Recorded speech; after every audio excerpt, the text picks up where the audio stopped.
ఏడేడు జన్మాల బంధాలతో ఈనాడు నీ ఏడు పండించనా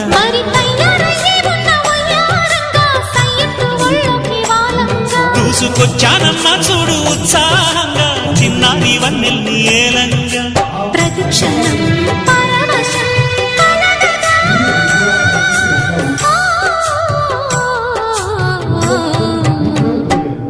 మనసా పలకవి మధుమాసపు కోయిలవై చెలివే తెలుపవే చిగురాశల గీతికవై